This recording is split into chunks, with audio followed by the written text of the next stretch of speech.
in trying to sort this out and give serious consideration to criminal justice reform, I decided to utilize the resource that I think is perhaps maybe the best subject matter expert in Virginia, and that's the Sheriff of Virginia Beach, who served in this body and passed many of the bills we're debating now, and now continues to serve in his capacity as a sheriff. And if any of you know him, you know that he's very discerning about the truth more than he is about winning an argument. And, you know, I talked to him about this bill because I had a particular interest in looking at mandatory minimum sentencing with a desire to be able to support it. And he explained to me some of the science. I was so validated to know that there's actually evidence and research and science in criminal justice that we should be relying on as we make these decisions, but we seem to be ignoring.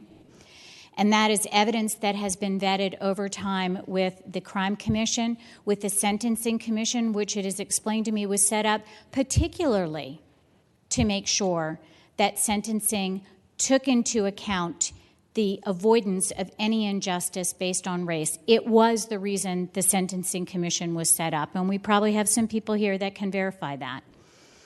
And in the process of the body of data that's been developed over this time, I will share with you what this knowledgeable man told me, and that is that we should not have mandatory minimum sentences for felonies if we have truth in sentencing, and that's the balance. You don't tie the hands of your judges to make decisions about mandatory minimums if you know that when a sentence is given, that sentence will be carried out. That's where you trust the discernment of your judges.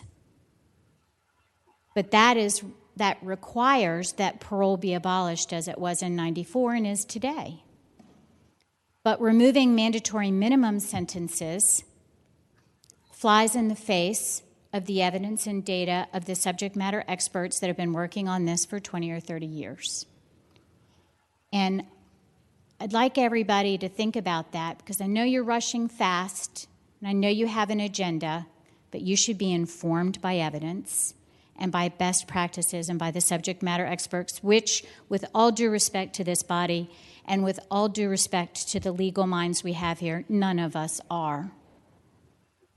And I am sad that we can't have an authentic conversation about what we should be doing about mandatory minimum sentences, because I think you would find some interest in doing the right thing based on evidence going forward.